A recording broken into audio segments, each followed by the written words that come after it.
Hello everyone, thank you so much for joining us today. My name is Anthony Salas, and on behalf of the American Marketing Association, I'd like to welcome you to today's webcast sponsored by Marketing Evolution and titled The Power of Real-Time Cross-Media Monitoring and Optimization.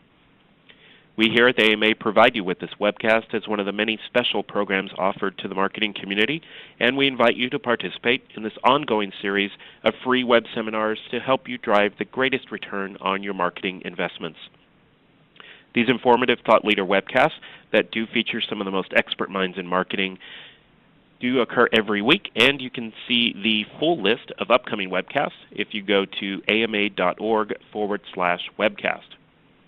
And before starting today, just a few housekeeping items to go over with you. We are recording the full presentation, and it will be made available to you very soon after, so look for that coming your way. If you're able to join us today on Twitter, we would love to have your engagement there.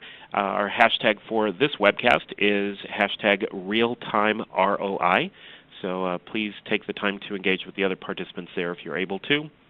And if you have any questions as the presentation goes on, please use the chat feature that you see to the left of your screen. Any technical questions you might have, you can enter in that area as well, and we will respond to those as soon as possible. And content-related questions, we do encourage you to enter as the presentation goes on, and we will address those at the end of the formal presentation. So now it is my pleasure to introduce our speaker for today. We are being joined by Rex Briggs, who is the CEO of Marketing Evolution. And Rex has been helping Fortune 500 marketers improve marketing ROI by applying analytics for more than 2 decades.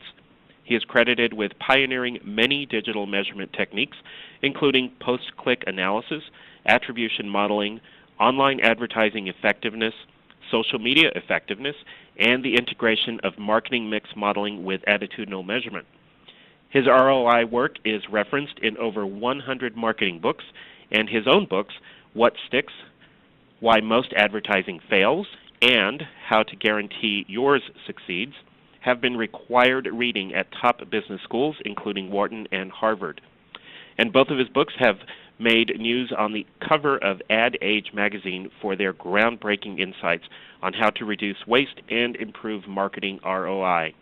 So it goes without saying that Rex has a lot of great insights and information that he's going to be sharing with you today. And with that, I'm going to turn it over to him to start today's presentation. Thanks, Anthony. I'm excited to be sharing with you today a little bit of a window onto some of our work with different clients in this increasingly real-time world that we find ourselves in. And I want to start off with sharing with you a cartoon that I got from a chief marketing officer right before we began working with him.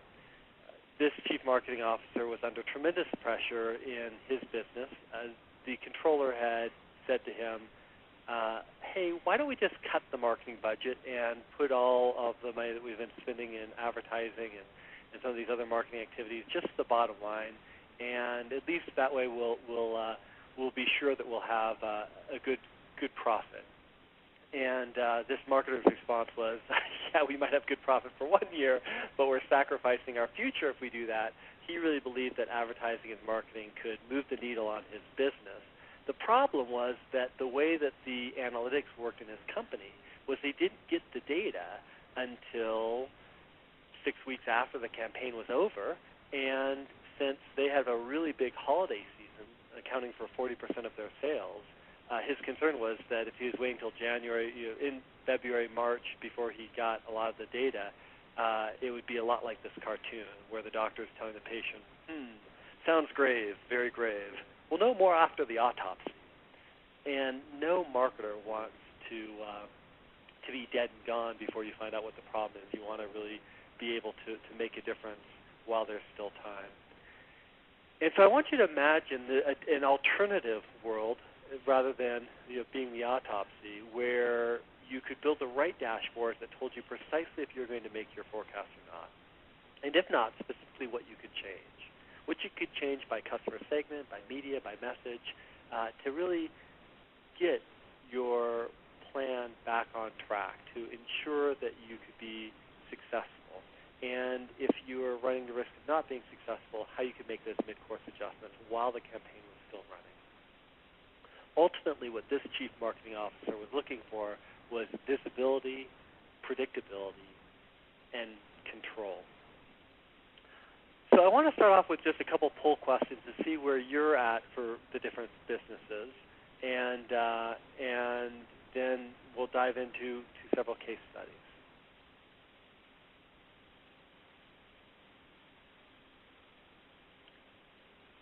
So I'll give this just a few questions, more moments here.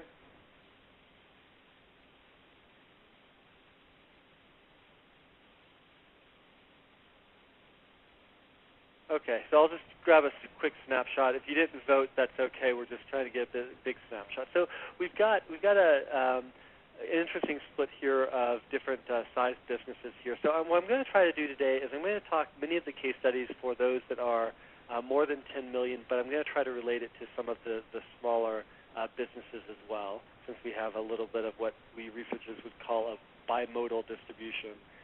So two major groups to talk to. Let me bring up the next question here, which of the following do you use currently? In terms, and we're talking in terms about dashboards.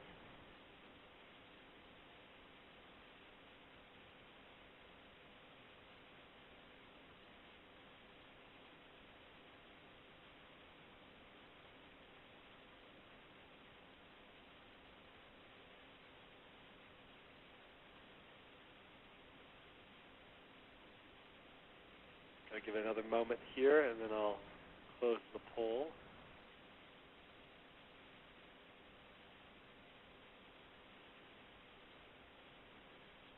Okay, so we've got some interesting results here just in terms of a lot of people have a finance-created sales forecast, the number that they've been giving us that we need to hit. Good number of people using marketing mix modeling and brand tracking, and then some dashboards for search and a little bit for social. So good mix here. Move on to the next poll question here. I'll talk about how some of these all come together a bit in the presentation as well. And finally, do you have a predictive dashboard that projects the ROI for every dollar spent in marketing?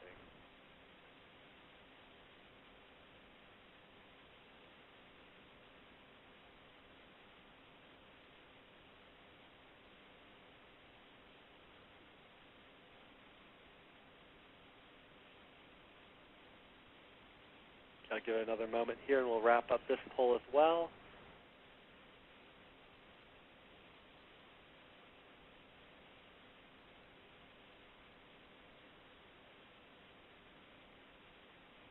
Okay, so what we've got here is something that I always liked from the futurist that said, the future is already here, it's just unevenly distributed.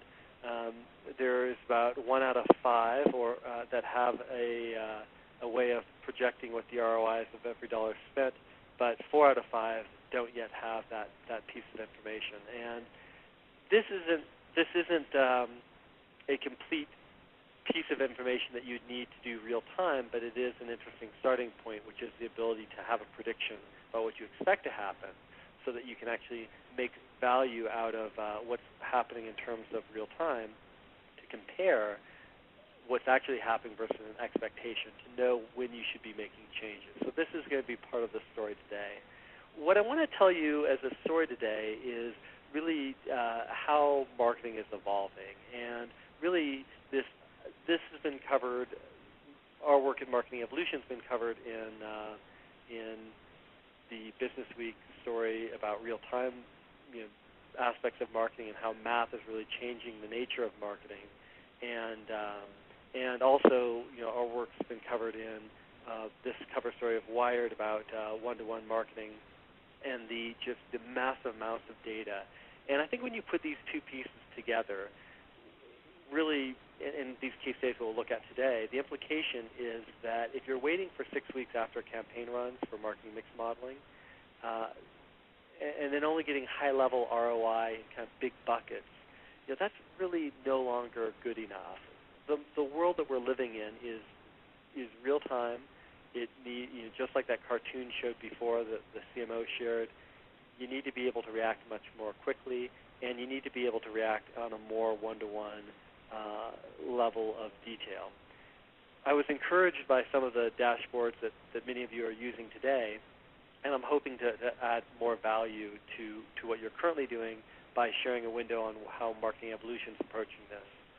And the source for today's presentation is going to be a lot of different data and research that we've done on behalf of marketers, and this database that we've built of ROI and this experience that we've had in applying our unique approach to measuring marketing ROI, which I'm proud to say is now one of the most broadly validated ROI solutions, independent reviews from lots of different folks. And if you're interested in getting deeper into the methodology, you drop us a note. We'd be happy to follow up with how this might apply to some of what you're trying to do.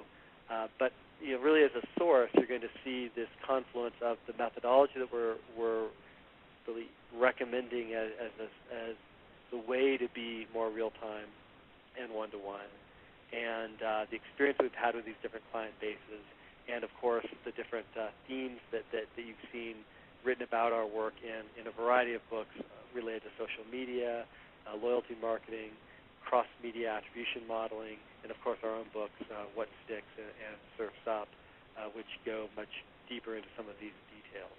So that's where I'm drawing inspiration from. And I make that point because this isn't going to be a presentation today that is just based on theory. It's one that's going to be grounded in 4 different case studies I'm going to take you through, detailed ROI measurement and analysis based upon a really proven methodology that has been reviewed now for over a decade and is standing the test of time and is delivering proven results for businesses.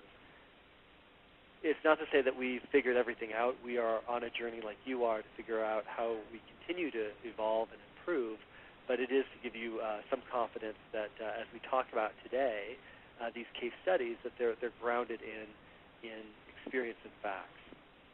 So coming back to this real-time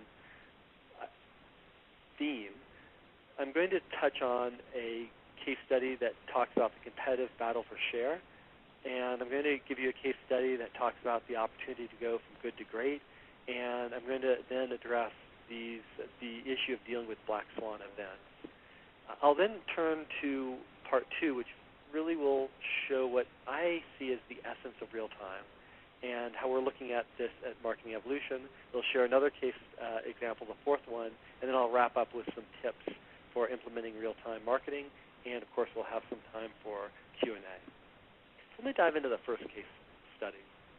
This is actually the case study that was shared with a cartoon that the CMO had sent to me. It was the CMO at Philips, a gentleman by the name of Elwin DeVonk, who had shared that cartoon with me. And he was one of the few CMOs who actually had in his background a pretty substantial math degree. He understood math very well because that's what he did his degree in.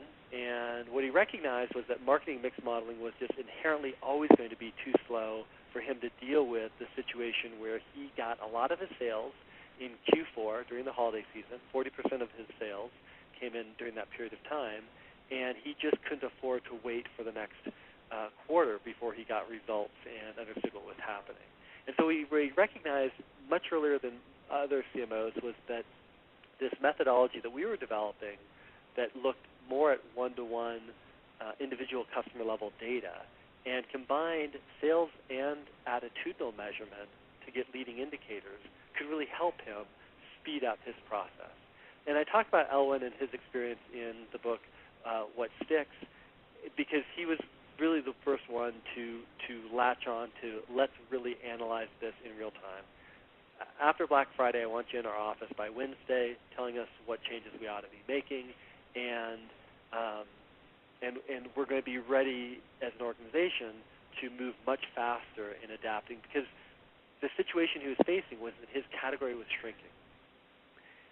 His market share was continuing to atrophy a bit, and the controller wanted to take marketing out of marketing and put it to the bottom line, and he wanted to prove that if marketing was done right, more in real time, more of what he called adaptive marketing, that they could increase their share and it would be a good investment to continue to spend in marketing and advertising. So his need was for this real-time insights and information that could help him make decisions about what message should go to what people at what time, and how to deal with unexpected competitive threats that he couldn't quite predict in advance. He knew competitors would come up with something, but he didn't know how that would work and what would be his best response until it happened. And so he really needed this real-time approach and saw our methodology around ROMO as being part of that solution. So let me jump to the punchline of what type of analysis came out of this, and then I'll unpack a bit more about the secret sauce to it. So what we were able to do in this case was we were able to get insights about how to respond to a competitive threat and what messages are going to be most effective. How to use different lengths of ads. We could read how the 30-second ads were working versus the 15, and how to flight them, how long to stay with the 30s before you could switch to the reinforcing, less expensive 15 seconds.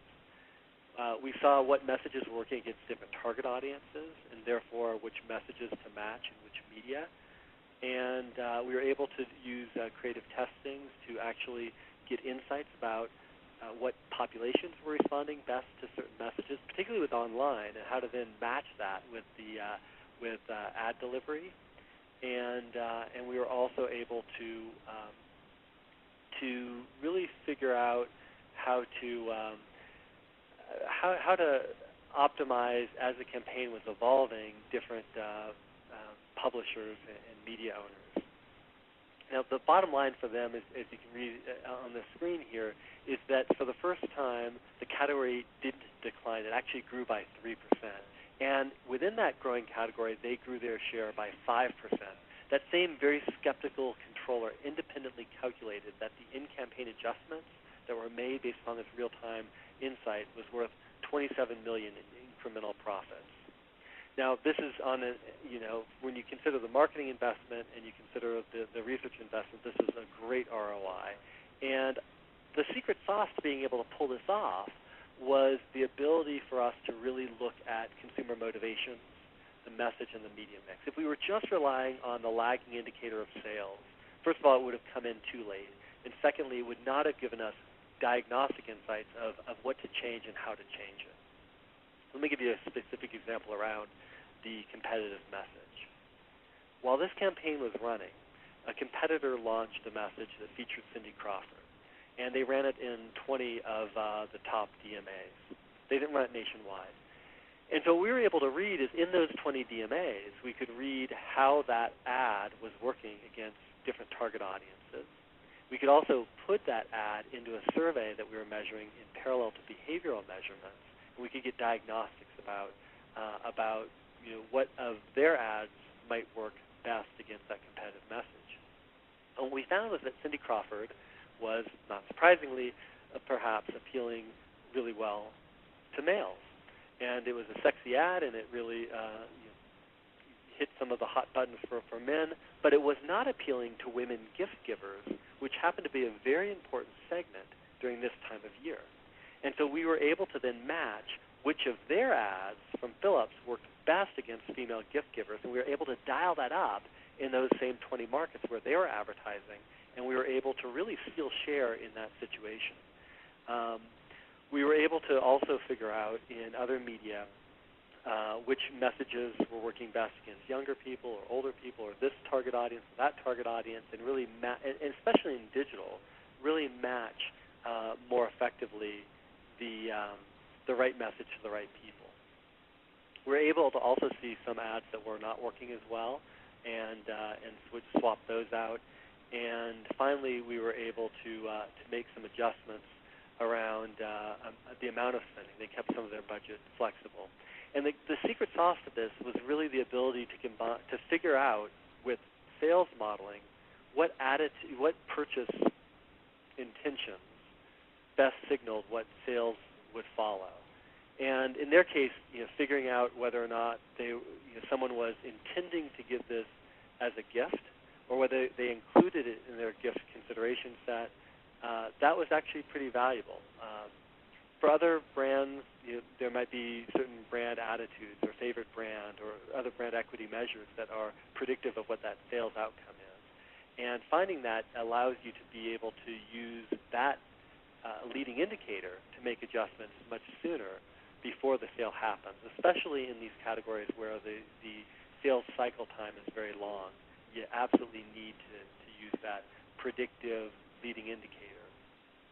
Second thing is you want to be diagnostic. You want to figure out, well, if this campaign isn't working, why isn't it working? What insight can we determine about, so we can make adjustments that answer the question of why.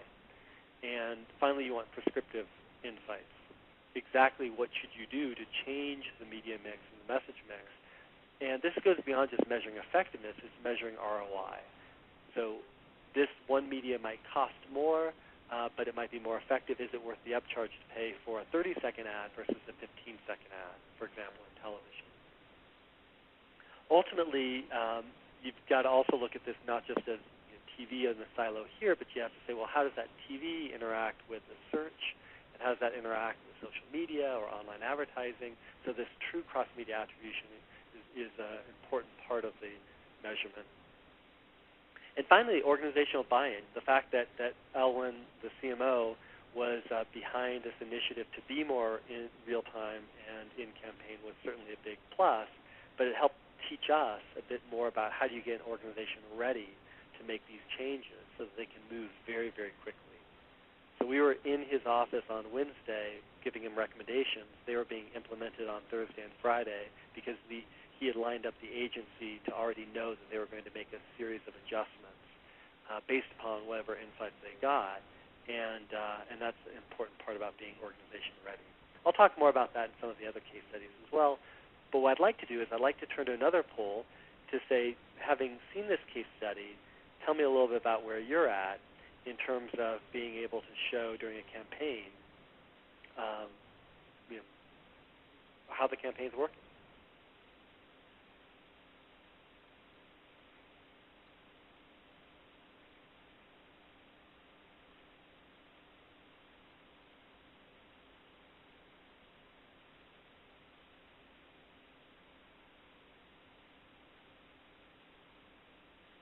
Okay, we'll give another second here to wrap up the poll.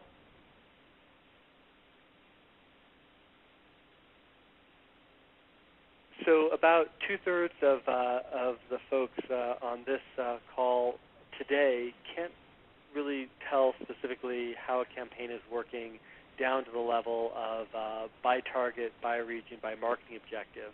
And now a third can, which is, I think, some great news. Oftentimes in digital, it's easier to say yes to that question than it is if you have offline media. But the reality is that what I want to show you in these other next case studies is that you should be able to do this by both online and offline media. And so let me ask one more poll question, and then we'll jump on. If you knew what changes to make, do you have a system to press a button and implement, make these mid-course adjustments while the campaign is still running?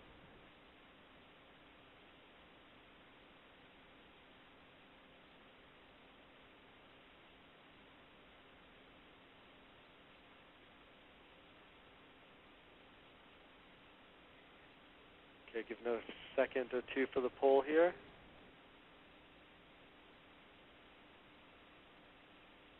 Okay, so we're in the same kind of situation here. A little bit fewer people have the system to be able to hit a button and implement the changes. Again, especially when we look at the offline part, it's important to have an underlying system that can go from insight to action very, very quickly. That is the core essence of what we're talking about with the real-time marketing. So what I want to do is take you through another case example and focus a little bit more on the systems to be able to go from good to great. And I'll develop those further in the next couple of case studies I share as well. So in this case study, we've masked it a little bit from the particular brand, but what you're seeing is some of the screenshots of the dashboard that's used for this marketer. And what you see here is, in the center, is this prediction of where the business is headed if no changes are made versus the value of if changes are made. And what you see over, as you see the axis here at the bottom, the x-axis, is you see the amount of spending. So you can see as the campaign's going to progress, they're sort of flatlining, but if they make a series of changes, this marketer can actually go from a good campaign to a great one. And below that is the specific sets of recommendations that they can implement in terms of creative rotation, message rotation, media mix to make a difference. And in the bottom left side of your screen, you actually see the marketing calendar, which is web-based, which is keeping track of every dollar that's being spent, and is tied in with the planners to be able to hit a button and say, we've approved these changes, here's the slate of changes, so they can make this very quickly. And in some cases, like with the digital part, it's actually directly connected into the programmatic buying system so that happens immediately. And this is really how you can take a good campaign to great, is both having the insights and the system to implement. Let me unpack the insights a little bit more. The insights really, in this case, looking at what we call the waterfall chart in the bottom left, deal with the areas of targeting, the right message, and then the media mix. On the right side, what you see is some of the targets that we've tested. At Marketing Evolution, we test over 1,000 different combinations of targets. Some of them are simple demographics like male and female and young and old. Others of them come in from social media like Facebook profiles. We get over 150 different profile variables of each person in their social media aspects. So we might find an interesting pattern where certain people who like certain things in Facebook might really be resonating with your message. We can find those people not only on Facebook, but also in other online media and also in offline media. Like, what magazines do they read? What radio stations do they listen to? What TV programs do they watch? And as things like television become increasingly fragmented, you will find that there are pockets of these people that index really high in certain areas. And then we're also tying in digital profiling, like from Exalate, which has over 3,000 profiles. And you might again find that there's a certain population that's really resonating with your message. And this, with our data, we cross that against all of the online and offline, so we can figure out where would you find these people and how do you match up the right message for each of these populations. At the bottom, what you see is a map of the media plan, and the larger the tiles are, the more impressions there are. But what you see is some of these are green because they're working very well. Some of them are red, they're working below the forecast. And part of our algorithm builds in what's the cancellation fee if you canceled that red one, or how long of a lead time do you need to be able to cancel it? And could you just rotate a different message in and get different results, or is it really sort of a lost cause and you should cancel it? And is it worth the charge for the cancel for the incremental upside? In this case, for this marketer, we were finding situations where you could get 30% better business results, and it was definitely worth the cancel fee in certain areas to reallocate that budget. But that has to be built into the system because, again, real-time means being able to make these changes today or in a couple of days. And if you had to have your media agency look at every single one of these buys and open up the contracts and figure out what they could or couldn't do in terms of changes, that would be a nightmare. So the system part is a very important part to take the insights to action. So back in the platform, what a marketer is seeing then is a simple button which shows them the changes, the insights, and why, and a button to approve the changes, which then generates the new plans and the change orders. And for this marketer, we were able to increase ROI by 32%. So their ROI went from $1.28 and it increased to $1.69, and that incremental increase was worth $15 million in just this 2-month campaign. So the upside, especially if you're one of the half of the marketers on today's session that are spending $50 million or $10 million plus, this can add up quite quickly to some pretty big incremental ROI improvements. So I've talked a little about the system, and I want to tie this system thinking into this idea of a black swan event. What I've shown you in the first two case examples are things that we see quite often in marketing evolution, where you can adjust the target by, or the ROI by target, by message, by media. But sometimes you get these black swan events, these things that you don't predict. It's either a competitor doing something totally unexpected, a negative PR story, tsunami in Japan which affects your supply chain, a war in a certain area, an economic train wreck like in 2008. And these black swan events, these can have a big impact on your business. But if you have a predictive model of how your business works, we typically find that we can work through how that variable is going to affect that business, and therefore what strategies will best optimize ROI under this new event or this new condition. I'll share two examples with you today. One example will be this pharma brand, which had some negative PR. And the negative PR wasn't about their product specific. Nobody was dying specifically. It was a advocacy group that really created a press story to try to stir up some attention, and they're attacking that company's category along with their competitors' category of drugs. And in doing that, the typical reaction from the board of directors and the CEO was stop all of our advertising, because everybody in their company knew about the story and was concerned about what the ramifications would be. But because we had in-campaign measurement going on 365 days a year, we could read from the survey results that actually this PR story was really only affecting about 6% of the target population. And it was a fairly definable target population that was affecting, that was paying attention to this and was concerned. And there were specific concerns that they could address.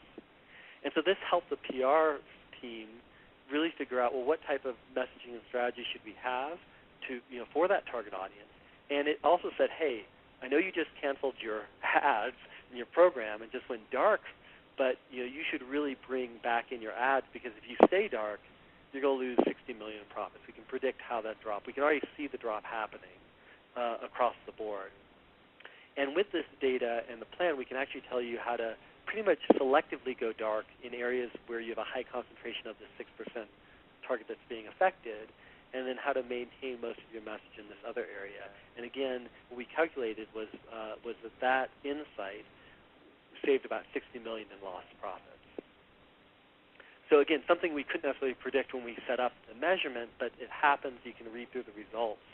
I'll share another example just around as I talk about the part two, which is what I see as the essence of real-time marketing, when I talk a bit about the automotive category and how maybe a major shock in gas prices, how that can play through some of the analysis and how you can begin to react accordingly.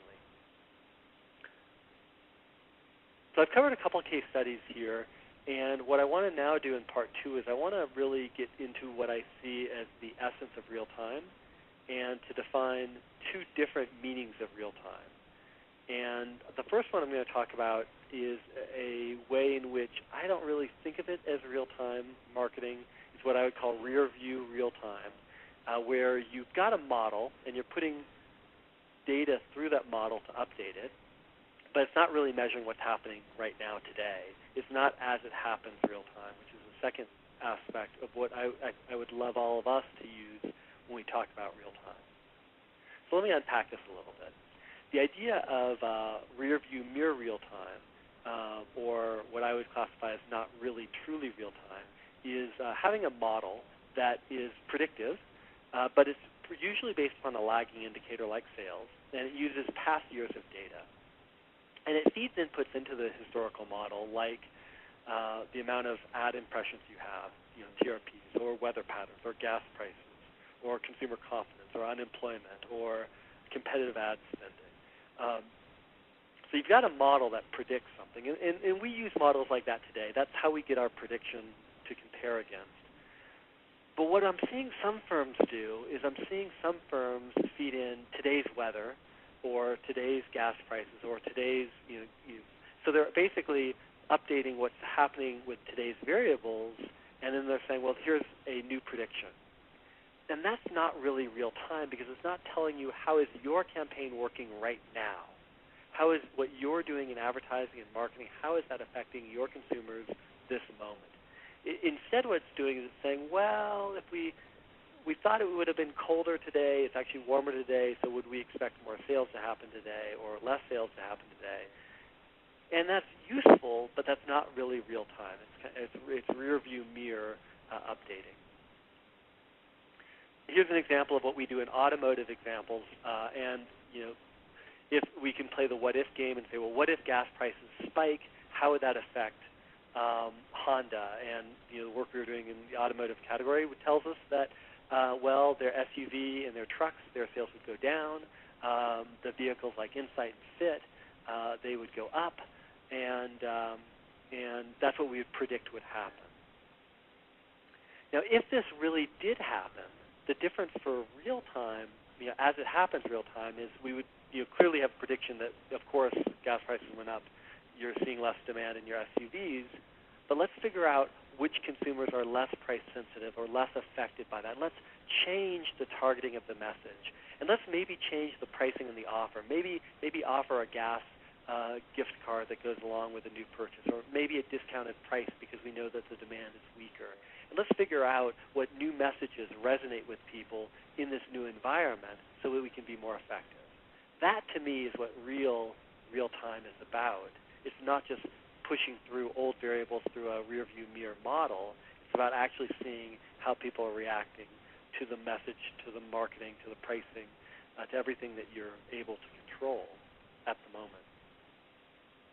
So again, just to sort of summarize my perspective on historical models, they are important, but they're not really actionable for creative rotation, message targeting, shifting media mix. They're not really designed for social media measuring, and managing the dialogue.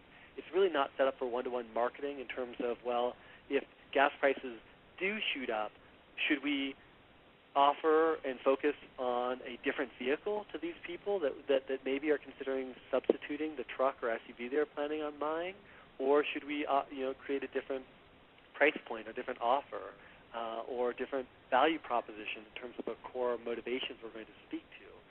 For someone who's thinking about the SUV, and those type of next best message strategies require real-time message and measurement of what's happening right now. I also think that when you really talk to marketers instead of analytics people, and you talk to them about real-time feedback on their campaign and real-time marketing, they're expecting real-time feedback on their campaign and what's happening right now today, not just plugging through the TRPs or the amount of impressions they're running through to give an updated prediction. So as it happens real-time, our vision at Marketing Evolution of real-time and what we're delivering here is really best captured in this 90-second video that I'll show you in a moment to give you a sense of that.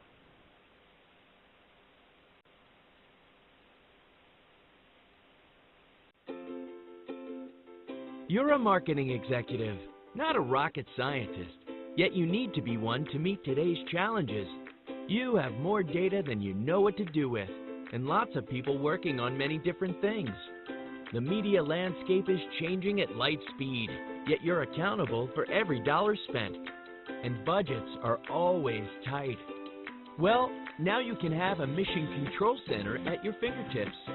Marketing Evolution's dynamic decision-making platform brings together marketing processes, people, and data so you can truly manage your marketing ROI for the first time.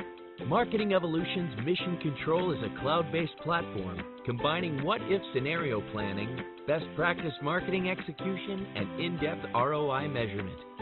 You can monitor campaign performance and make real-time course corrections. The Mission Control dashboard will even send automated messages to the right people to execute your changes. And after the campaign, what you've learned about ROI is integrated into the system to help plan your next campaign. The result? An intelligent marketing platform giving you visibility, predictability, and control wherever and whenever you need it. Want to take control of your marketing ROI? Contact us today to see what Marketing Evolution's decision-making platform can do for your organization. So let me go ahead and dive in a bit more into this real-time vision and really what we're delivering. So and bring the worlds together of the prediction, the real-time, what's happening right now today, combined with a historical model. And this is really captured in this chart here, which is from another case example here. And what we predicted would happen based upon the amount of media they were spending and other environmental conditions is that this marketer, we would expect a 9-point lift, and what we saw instead was only a 5-point lift. So we saw this campaign was performing below the target objective. So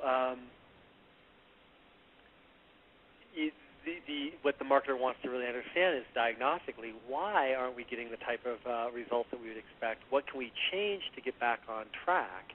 And the important thing here is being able to look at leading indicators for this brand, and then get underneath that to say, well, what population, are some people reacting better to this campaign than others? Can we change our media mix? Can we change our creative rotation? What can we do to try to get back on track? And that really requires individual level data that you can be measuring as it's happening. So this idea of these leading indicators, you can also think about it as monitoring the entire path to purchase. And so this next case study I'll wrap up with will give you an example of monitoring that full path to purchase for getting predictive, diagnostic, and prescriptive data.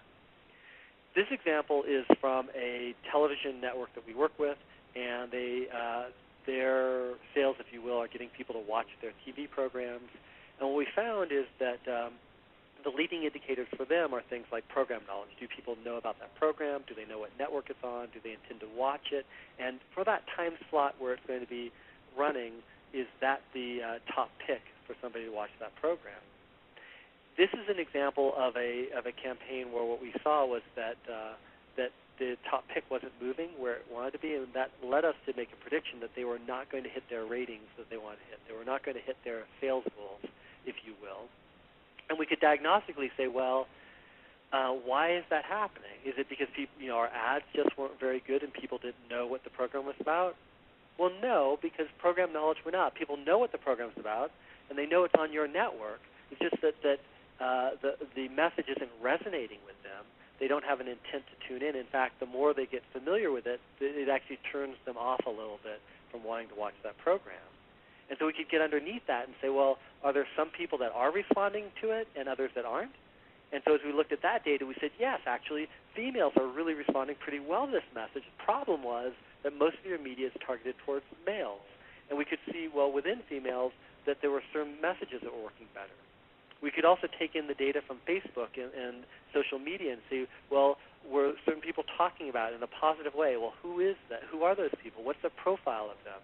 And that helped us improve the targeting. And so what we're able to see is we're able to say, well, which message worked best among females? How do we increase that in the creative rotation? And how do we change some of the media delivery, online and offline, to get to more of those women with that right message? Now, the outcome from this one, is hit a button and do the reallocation, make that happen. And what the marketer said to us was, when we told them 2 weeks in advance, you need to make some changes, they said, you know what? Politically, there were a lot of people who thought we ought to go towards males. They weren't one of them, but we want this to play out so that they can really see that, in fact, we are truly missing our numbers. But because it's such a fast sales cycle, then if as you predict, we're going to miss our sales numbers for the first week, we'll make the changes for the next week and see how quickly we can get back on track. And exactly what happened was what we predicted. They missed their goals pretty substantially by the first week. The day before the next airing, they hit OK on the buttons, and those changes began to be made, and that helped that next week's numbers a little bit. But really, within 1 full week of marketing or 8 days of the new marketing, they were back on track. And they stayed on track until media pulled away in the last week because the 6-week campaign had run its course, and we saw a little the predictable decay in advertising and marketing. And it was, again, it was certainly reassuring for them as an organization that the leading indicators did, in fact, predict their sales outcome, and that they could turn quickly enough. Now, what I will say about turning quickly enough is they have a 1-week sales cycle, and so the longer your sales cycle is, the earlier you need to turn to be able to see the results add up in a meaningful way for your business. So that's one other tip to keep track of. So to really wrap up with a couple tips, and then we'll leave about 5 minutes or so for Q&A, our tips is that you got to have a customer-centric modeling effort to do this real time. You need to be able to get underneath who's responding to what messages and why. You need to have a leading indicator that combines survey and behavioral measurement. And behavioral measurement can be things like, as you saw in this last case, social media. It could be different measures of search activity or pricing or shopping activity. And that combined with some of the intent and brand awareness and favorability, those can oftentimes be pretty predictive of what the sales results will be, and that you can use those leading indicators then to decide when to make changes to make sure that you're on track. And then finally, you need to have connected data and algorithms. We connect data from MRI, Nielsen, Facebook, online trading desks, etc., so that very easily you can go from insight to action. And you've got to have an organization that's ready to make those mid-course corrections. And so we have conversations with marketers, which is, hey, if you're doing good already, you're going to meet your goals, but you could do 20% better. Would you make those changes? Yes, no, why not? If you're missing your target, who would be responsible for approving making the changes? If you're affected by something unexpected, are you committed to calling a meeting and bringing people in to decide how to act on that fairly quickly? And with that part, I'll just wrap up with these 3 tips, which is that we look at it as systems, buy-in, and training. Got to have the systems in place. You saw some good examples of that with the marketing calendar, but there's also things like the tracking codes and connection of data feeds. We do this with our software where we can predict what the outcome of a campaign will be in advance. That gives us that baseline that we're working against. And then we can measure by connecting directly into web-based marketing calendars. We can see all the spending, where that's happening. And then as we're doing measurement, we can make some adjustments pretty quickly and easily. Buy-in, clear definition of success. I'd encourage you to think about this as a commitment to a year-long changeover if you're taking this on in your organization in the first time. And then finally, the buy-in helps you define what success is, so you know what the dashboard, what metrics you're focused on in the dashboard as your leading indicator. And then finally, training. At Marketing Evolution, we do half-day and full-day training for all of our clients. We also do weekly meetings with them, acting as trusted advisor. And then we also have an online training module that we've been developing, and we'd encourage you to do something similar so that if you have a new employee that's coming in from an organization that's not real-time, you can bring them up to speed pretty quickly. And they've got the core fundamentals about how to be operating in this increasingly real-time, one-to-one marketing environment. So that, we're going to shift over to Q&A. I'll leave up this slide here just so you can see some of my concluding thoughts about this overall topic of real-time. And I'll hand it back to Anthony to lead us through some of the questions that may have come in. All right, excellent. Thanks so much, Rex. A lot of great information there, and we do have some questions lined up for you. But before moving into those, just a quick reminder to everyone, if you do still have a question that you want to ask Rex, get it into that chat area to the left of your screen. We've got a little less than 10 minutes to go here, so we'll get to as many as time allows. So Rex, our first question here coming in from Praveen, and I believe this one was referring to one of the poll questions that we had earlier on. So the question being that the poll question itself looks like it maybe was pertaining to the immediate impact of a campaign. And the question is, how do you measure the long-term impact of a campaign as opposed to just the immediate impact? Yeah, great question. So when we look at leading indicators and the lagging indicator, what we look at is what is the long-term predicted impact of the advertising and marketing spending. And in certain businesses, like subscription businesses, there's typically a lifetime value of a customer, and then there's also the expected value of an existing customer. And if you can cross-sell them or upsell them on other products or services, then you can increase that lifetime value. And so we're always modeling, trying to predict what is that longer-term total value created from that relationship, so that we're capturing that properly from the marketing standpoint. A lot of times you'll hear me talk about the leading indicators and the ROI as an adjustment, and what we're really looking at is that how well that leading indicator is predicting what that longer-term value creation from that customer relationship is. All right, great, thank you. And our next question here coming from Roger. He is asking, is purchase intent the dependent variable and the attitudinal and behavioral variables the independent and or predictive variables? Yeah, so what we're really trying to do is we're trying to predict what's going to happen in terms of that relationship with that customer in terms of revenue and profit. And so that really, when you think about it, ultimately we're trying to solve for, oftentimes for organizations like that Honda example, at a portfolio level across all the different products and services, what's the best way to invest your marketing dollars, how to get the maximum return on investment in the long term.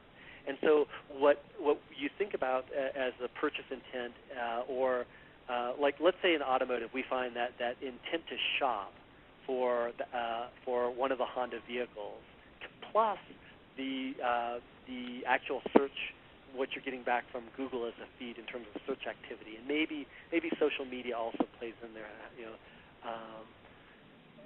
Those actually might all be combined into a leading indicator that predicts whether or not that person is going to buy their next vehicle from you or from a competitor. If they buy from you, depending on which vehicle it is, you can then associate a profit with that, from that deal. The trucks and SUVs are more profitable than, say, buying a subcompact. So we typically think about what we're really trying to model against is that long-term financial value, but we're using these leading indicators because they allow us to make adjustments much more quickly, and they allow us to get insights ahead of the curve rather than waiting until, gosh, they didn't buy from us, why didn't they buy from us? Instead, you can say, gosh, they're not intending to buy from us. How do we change that so we get back onto that consideration set and get them to buy from us?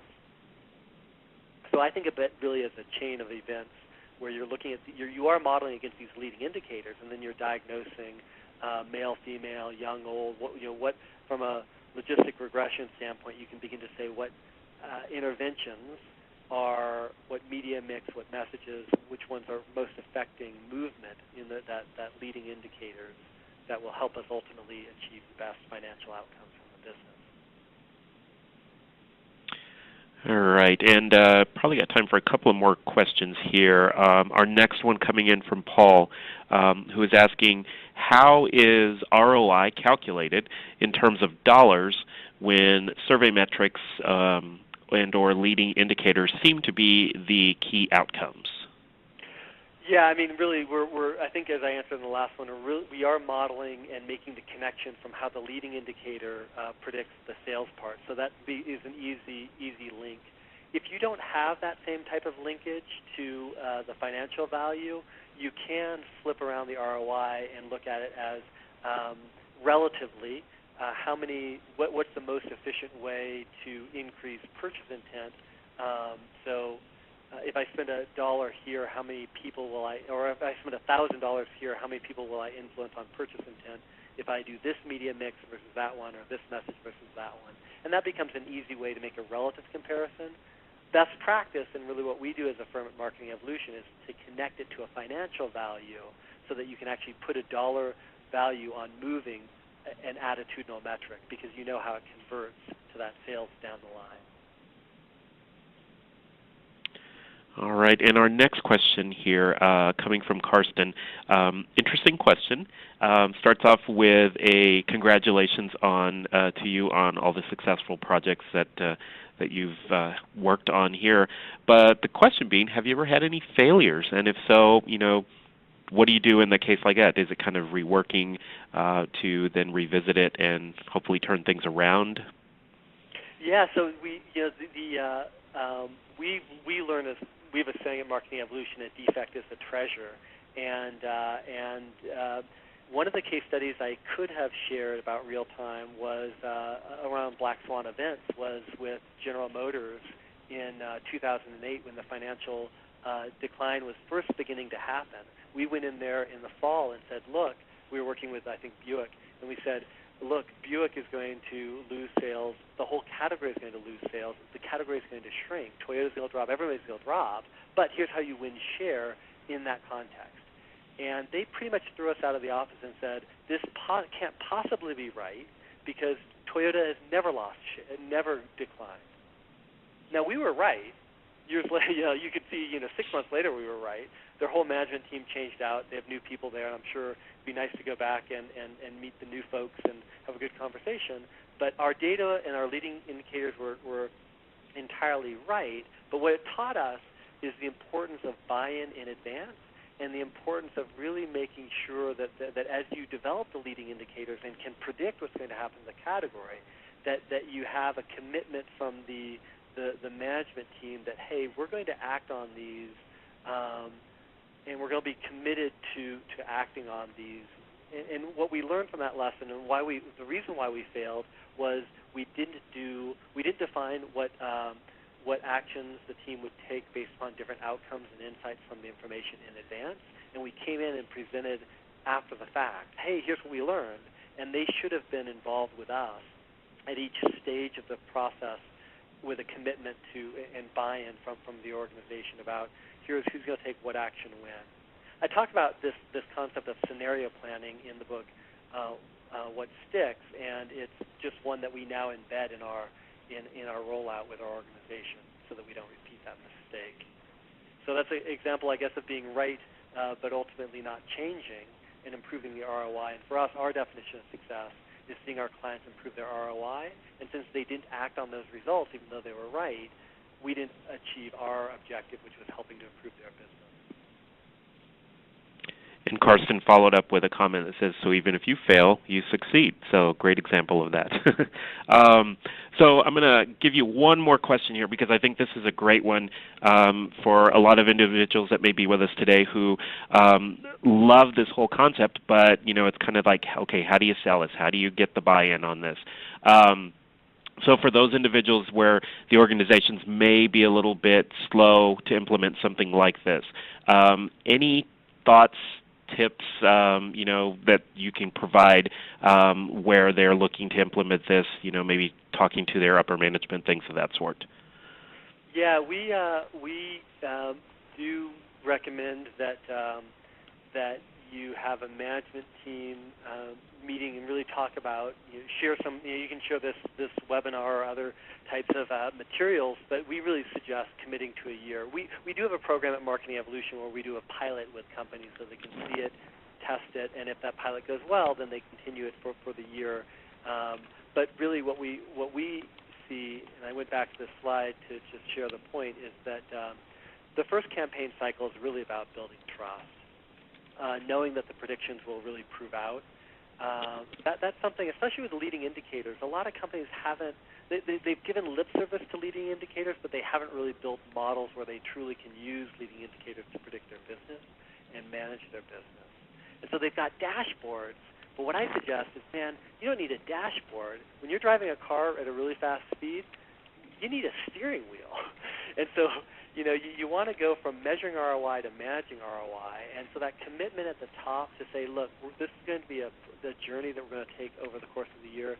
First campaign, we're going to learn a lot. We're going to build some trust. We're going to get used to it. Second campaign, we're going to begin to execute it, and by the third one, we're going to get into some habits and rituals.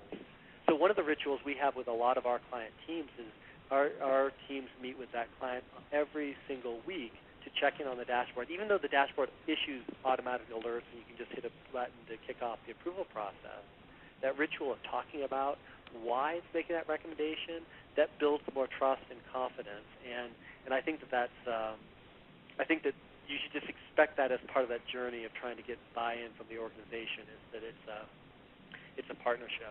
And really, even to the point at Marketing Evolution where we have Tim Petrella, who's ex-Boston Consulting Group, out of their change management group. He's one of our senior leaders because we know that this is not just about data, it's also about change management and doing marketing a bit differently than it's been done in the past, where you'd only do kind of annual planning and you wouldn't change things much. We're now living in a world, and digital has taught us how to do it, but now it's happening offline as well, where you can make changes really, really quickly, and that is a huge competitive advantage versus the companies that aren't changing very quickly. All right. Well, Rex, thank you so much. This has been a lot of really great information.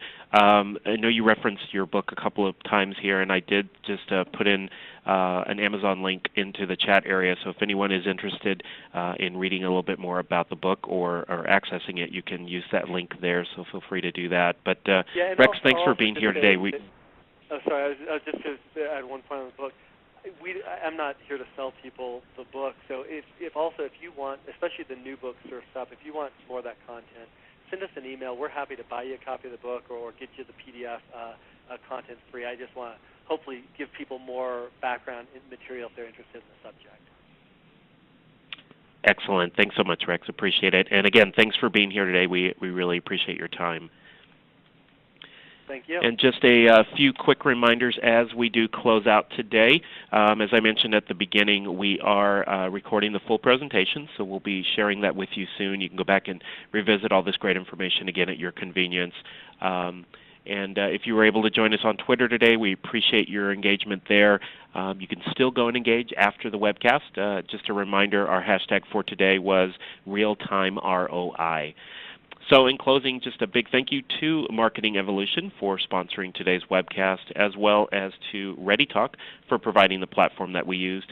And if you'd like to learn more about ReadyTalk and their services, you can go to readytalk.com/AMA. Of course, I'd like to thank you, the audience, for sharing an hour from your busy day with us. We hope you found this information very helpful, and we look forward to seeing you again very soon on another AMA Thought Leader webcast. That does end our presentation for today. Thanks again for joining, and have a great rest of your day, everyone.